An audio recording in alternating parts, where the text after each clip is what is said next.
they're speculating and things are going on, we are required literally to listen to the Palm Beach County health officials that go in and investigate and inspect and do their testing. So we're kind of getting information It's not, whenever they give it to us.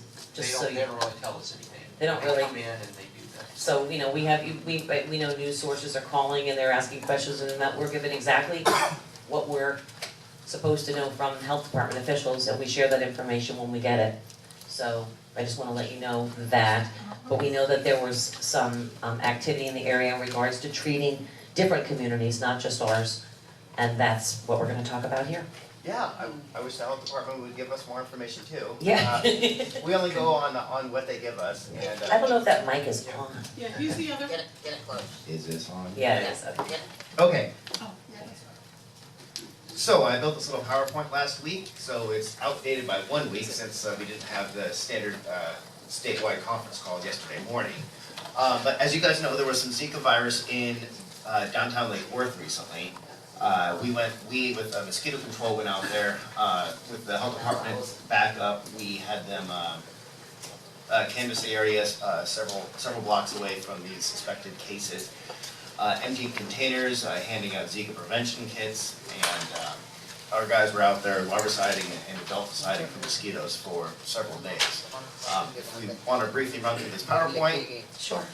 Yes, we've got, as of today, I think we've got 40 cases of Zika in this county. 5 of them have been imported from Miami. Miami Beach was one of them this morning. And we are doing what we can to combat it. We go out to every single suspected case and treat accordingly. We send in a ton of mosquitoes, or I send in a ton of mosquitoes for testing. That's where the positive mosquitoes from Miami Beach were collected and sent in for the same testing I do every week. So far, all of them from this county have been negative. I actually get more mosquitoes in downtown Lake Worth in my backyard than I do at any of my other trap sites around the county, unfortunately. So you guys know a lot about Zika. It's a link to birth defects and has mild symptoms. A lot of people don't even know they have it. Can be spread by mosquitoes or sexual transmission.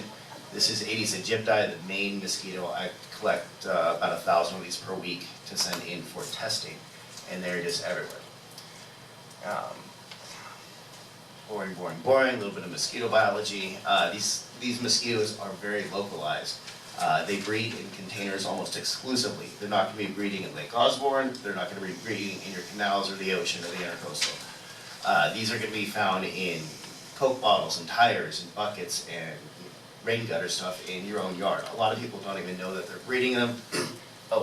Green pools do not generally breed mosquitoes, and if they do, it's not this type of mosquito. I got about 50 calls about our neighbor's green pool today. General mosquito life cycle, we try to get rid of the larval and pupal stage of mosquito. It's much easier because they're confined to water. It's much easier just to tip over a container than it is to send out spray trucks or send out my inspectors with hand foggers to individually treat. As far as larviciding goes, like I said, we try to get the juveniles. Best possible thing you can do is tip over the container, just eliminate the breeding source. Tires, bromeliads are a big source. I tore all of mine out about 9 months ago. We can use chemicals, but we prefer to do all natural control methods. Rain barrels, tires, yeah, I mean you can see a bunch of larvae in the little jar down there. They end up everywhere, and they are very proficient at getting in all over places.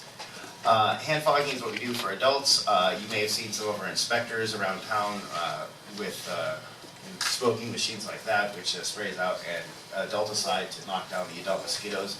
That's one of the ways we treat the positive Zika cases. Preventative measures, wear mosquito repellent, 25% D, cover up, try not to be too active during the daytime if there are a lot of mosquitoes out. What we are doing, we are working with the county health department, and we go out to every single suspect and confirmed case and look mostly for containers. we look for adult mosquitoes as well. But these adult mosquitoes, the Aedes aegypti and Aedes albopictus, exclusively breed in artificial containers. So that's what we go out and try to get rid of those. If you heard recently, we sent the plane up to spray the western communities. Those are for nuisance mosquitoes that generally do not spread disease. So setting the plane up to spray for mosquitoes is not really a feasible option for us here. Miami did it with very limited results. It could be a last-ditch effort, but it's dangerous because if you have to spray for these during the daytime. They're daytime active mosquitoes. That's another reason why bats don't work, as they are nighttime flyers. I've heard a lot of controversy about that recently, and I've tried to set people straight. These are the little traps I've got set up all over the county, and since I've got a lot of friends in downtown Lake Worth, since I live here, we are getting more than our fair share of testing. Like I said, nothing's been positive so far. If anybody, well, if there is potentially a local case here, which the one in downtown Lake Worth is, that's still open for investigation. The health department has not closed their investigation on it, but it's looking like it may have been local. We went out there, mosquito control, we've been out there 5 different times, larviciding and deltaciding, each time expanding our concentric search radius and educating the residents and dumping containers and deltaciding if we find any adults. The health department has been with us the whole time doing that. They've been doing a lot of the groundwork as we've been training their employees for the last couple of months to employ them if there is a local transmission. Like I said, still don't know if it's confirmed local or not, but we'll find out. And if we do, you guys will definitely know. We've got 4 teams of inspectors. They're the ones that go out. Routine mosquito control is mostly nuisance abatement, and then occasionally punctuated with really exciting times of disease in the county. So that's what we're in the middle of now, and we're doing everything we can to stay on top of it. And that's that. Questions? Yes, one question, fish ponds, I get questions about that, if they have ponds with fish in them. I know that we have a little pond on our property and the fish eat the Yes. larvae, so. Fish will absolutely eat the larvae. That's one of our favorite biological controls. We'll send our guys out with a bucket and a net to the canals to scoop up the ambusia, which common name is mosquito fish. And we'll put those in people's ponds, big bird baths or fountains or anything that might lack fish. Okay, and then the other question, I wanted to ask my fellow commissioners, just during this presentation, if I could. I know I have, and I'm sure you all have received emails from 2 situations involving pools. I know you mentioned that they don't normally tend to. Yes, they're definitely not going to be breeding the Aedes aegypti or Aedes albopictus. They may breed a Culex quickofasciatus, which is not a disease-spreading mosquito. Okay, I just wanted to make sure, because I know that the 2 situations that were reported to me have been remedied. One, in the case, it was Crestwood Boulevard, Crestwood Boulevard, the one that Channel 12 was hounding us about, Yeah. the fact there's mosquitoes. and that pool has been drained. And then number 2, there was one up in College Park that was also, that Shocked. pool was shocked. Okay. So I don't know if you've gotten. Throw some fish in it. Right, that's what we do pretty often. We'll throw fish in there just to appease the residents, even if nothing's breeding. But usually a delinquent pool is more of a sign of just junk in the yard. If you find a pool that somebody's not taking care of, chances are they've got trash and junk around that are breeding mosquitoes. I just didn't know if we as a city, because of this situation and the investigation of Zika, do we need to have, I know that we don't on our books, maybe Glenn, this is a question for you, have a code ordinance that we can go in and go onto these properties. We have to go through a special magistrate normally to deal with any of these properties. Is there something that we can do if it's a health danger, that we could handle a situation like this or treat a pool or a this or a that? With the county, we can work with the health department and eventually gain access to the property, but that's a long and drawn out. Well, that, it is for us too through our current, but I know that we have the chapter. I'd recommend the health department too. That's probably, even though it's long and drawn, it's probably quicker than our process. Well, I mean, but if you've got residents, say you have a standing water situation and the home is, there's nobody living there or whatever the situation may be, and you have pregnant women that happen to live right, next door, down the street, whatever, there's nothing that, we can't go in and shock the pool, or we can't go in and, We could go in after you've given that resident notice, so it'd be a typical expedited code enforcement case. So you put a notice up, have a hearing right away, and ask the magistrate for permission to basically abate the situation, the health and safety situation, by going in and shocking the pool, and then you would assess that homeowner the cost of that abatement. And you just recently passed an ordinance that allows you to do the special assessment, so you get recouped, a year later, for whatever you pay. But that process will be quicker, it's still several weeks, but it's, at least you can get that moving along. well, I saw some correspondence going back and forth between Christie, I think it was, some of the code issues went through there, and the response was there is something instantaneous that we might be able to do. I just wanna see if you could further look into the matter and bring it back to us, Yes, so sir. that if there's something that's more immediate, we don't want people to be terrified that have to evacuate their homes because of the potential. I mean, and I think everybody should really fear the potential, take the precautions to clean your yards and remove standing water and do all those things anyway for South Florida, but is that amenable to all of you? To come back? Okay. Commissioner I McCoy? was just gonna mention that Miami-Dade County did pass a few months ago something of that sort that gave some emergency powers in this situation, because you obviously don't wanna wait around Yeah. multiple weeks and No. come on, let's just do what needs to be done. I know working a couple weeks ago with the health department, we had some issues with people not allowing us onto their property, and a lot of people were not home, and so we had to wait for them to come home to give us permission as we are not allowed to trespass. But what do you do, one more thing, I'm sorry, just while I have it, and then you guys can have the floor. What do you do if somebody, because another thing that I heard too is people didn't want their homes to be treated because of the chemicals involved in the spraying. Here in this community, there were some people that didn't want the spraying themselves, and complained about it. What do you, Well, in that instance, the best possible way to abate breeding mosquitoes is to get rid of containers, no chemicals at all. Some of the other chemicals we use it's a bacteria that's found naturally in the water, BT. or BTI, or surfactant oil. So a lot of them are just fine, they're not big issues. The hand fogging and the aerial spraying are the two that people really don't like. well, that might be something to communicate in our newsletters, that we talk about if spring is gonna continue through the rest of the rainy season. Thank you, I'm sorry, Commissioner McCoy, go ahead. I just ask you, for the benefit that anybody might be hearing, or maybe put in our notes too, just the size of amount of water that you can, how small it can be. And, because I think that's the key is, as you mentioned, prevention is way better. These mosquitoes don't fly very far. Right. So if you can nail the sources, A couple tablespoons of water, Right. that's all it takes. And- A soda can in your yard tilted on its side with yeah. an ounce of So water. will we just need to all be extremely vigilant, and I would say don't wait weekly. I'd go around more often and I'd just check and gutters. If you Right. got a spot, gutter can sit in there if there's leaves piled up. Absolutely. That's fun to cause a problem. So, you get some benefit out of it, you get less mosquitoes. Yes, absolutely. And Zika's not cool if you're pregnant, so, Very much true. yeah. Bromeliads, they too. I have a whole bunch of bromeliads. Vice Mayor? Thank you. I spoke to the city manager earlier about this, and my concern, of course, was the pools. I know we probably have a fistful, more than a fistful of pool violations throughout the city, and was wondering if this would be a good opportunity for us to really go after these folks. But now you're saying, now I'm hearing that pools aren't necessarily breeding ground. What is interesting to me is, while that may be scientifically accurate, the problem is, the perception is mosquitoes, mosquitoes, mosquitoes. Right. And I think that's something we as a commission need to look at in terms of stagnant water in general and any type of water collection.